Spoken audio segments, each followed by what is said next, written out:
आप देख रहे हैं गौरी किरण।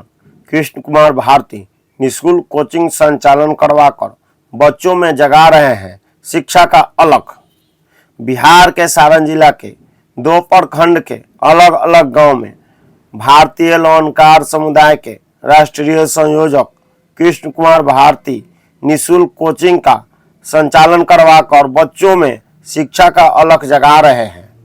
वह निःशुल्क कोचिंग के लिए प्रत्येक माह अपने मेहनत की कमाई से कुछ रकम बचाकर शिक्षकों के लिए कुछ मानदेय के रूप में उन्हें देते हैं। साथ ही साथ समय समय पर जरूरतमंद बच्चों को कॉपी, कलम व किताब की भी व्यवस्था करते हैं। ये कोचिंग संस्थान सारण जिला के सोनपुर प्रखंड के शिकारपुर गांव में वंचित तबके के बच्चों में शिक्षा के प्रति अलख जगाने के लिए संचालित करवा रहे हैं, जबकि दूसरा मशरक प्रखंड के मदारपुर धौरी गांव के वंचित नोनियाडीह गांव में संचालित होता है। तीसरा उनका निःशुल्क ट्यूशन सेंटर मुजफ्फरपुर जिले के मरवन प्रखंड के खलीलपुर गांव में संचालित होता है, जिसमें आसपास से वंचित समाज के लोगों के बच्चे पढ़ने के लिए जाते हैं। वे बताते हैं कि जब वे बचपन में पढ़ाई कर रहे थे तब माता पिता के पास पैसे नहीं थे, जिसके कारण उच्च शिक्षा से वंचित रह गए। हालांकि अब वह भारत सरकार के गृह मंत्रालय में एक छोटे से पद पर कार्यरत है और दिल्ली में रहकर देश की सेवा भी कर रहे हैं।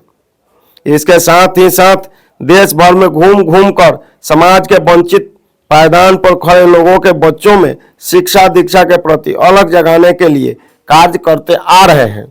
इसी कड़ी में इन्होंने सारण जिले में 2 निःशुल्क कोचिंग की व्यवस्था किए हैं। इनका सपना है कि हर जिले के वंचित तबका के इलाके में निःशुल्क कोचिंग की व्यवस्था करना। उनका कहना है कि इस दुनिया में गरीबी के दलदल से बाहर निकलने का एकमात्र हथियार शिक्षा है।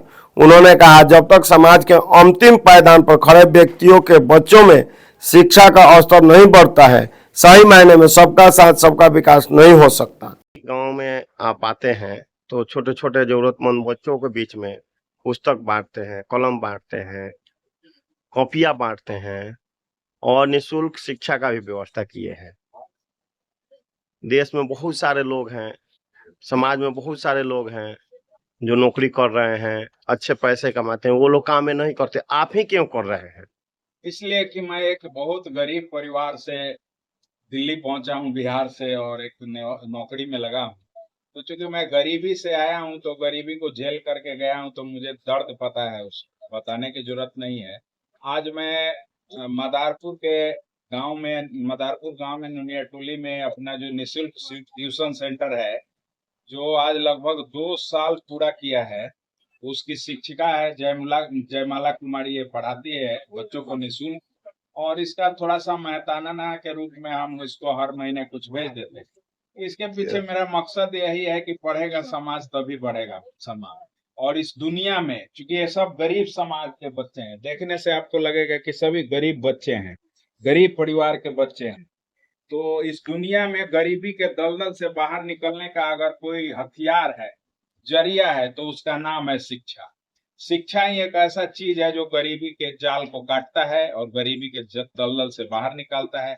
तो शिक्षा पर हमें बहुत ज्यादा बल देने की जरूरत है। इसी को उद्देश्य को सामने रखते हुए हम ये काम शुरू किए हैं। 3-4 गांव में और मेरा सेंटर चल रहा है और 2-3 गांव में मैं बहुत जल्द गांव की तलाश हो रही है कि जहां गरीबी ज्यादा है वहां मैं इस तरह का ट्यूशन सेंटर करूं।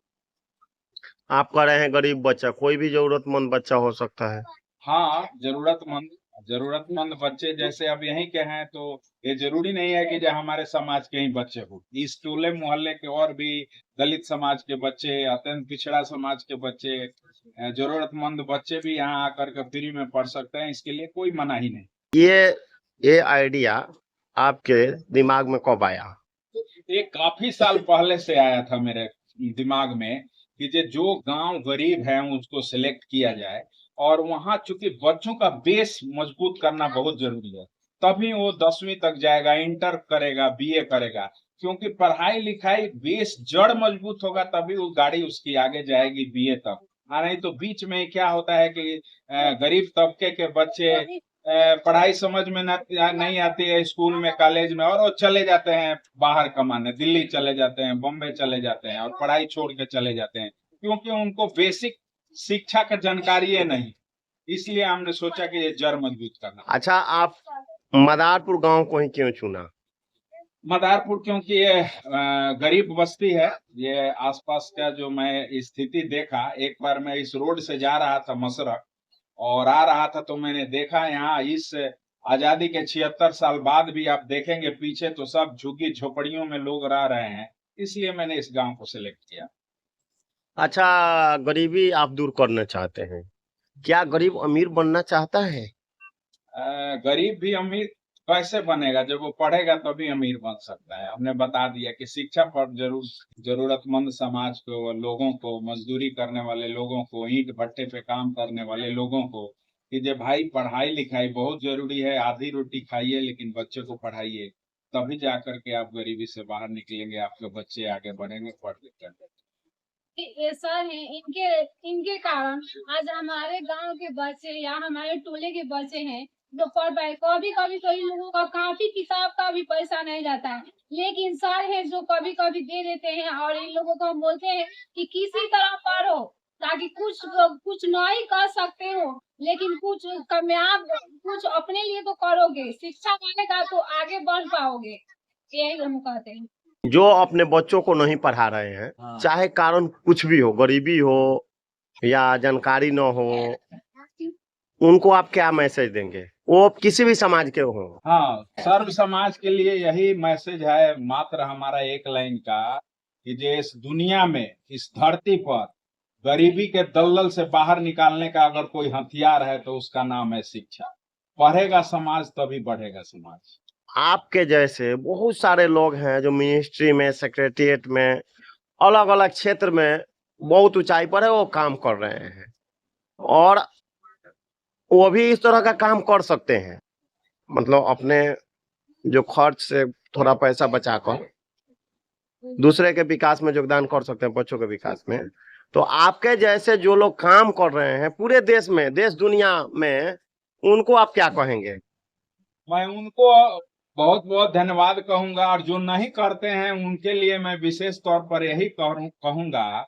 और इसी वजह से भी हमने खोला कि जब हम इस तरह का निःशुल्क ट्यूशन सेंटर चला सकते हैं, तो मेरे जैसे और भी गरीब तबके के समाज के लोग और भी जो एम्प्लॉय हैं, जो सक्षम है, इसी तरह से गरीब गांव में, मोहल्लों में इस तरह का निःशुल्क ट्यूशन सेंटर चलवा सकते हैं और शिक्षा पर ज्यादा बल दे सकते हैं और समाज को शिक्षित कर सकते हैं और समाज को विकास के धारा में लेके जा सकते हैं। लेकिन अभी तक दुख इस बात का है कि जो इस पर लोगों का ध्यान नहीं जा रहा है, जबकि मैं इसको सोशल मीडिया में, व्हाट्सएप ग्रुपों पे आए दिन डालते रहता हूँ कि इस स्कूल का फोटोग्राफ्स, वीडियो मंगा करके हम अपनी शिक्षिका जयमाला कुमारी से और दूसरे गांव में जहाँ ट्यूशन सेंटर है उनका भी फोटोग्राफ्स मंगा करके व्हाट्सएप ग्रुप में, सोशल मीडिया में मेरा डालने का मेन मकसद यही रहता है कि जो मेरे जैसे और लोग कुछ निकल करके आए और इस तरह का काम करें जिससे काम और आगे बढ़े।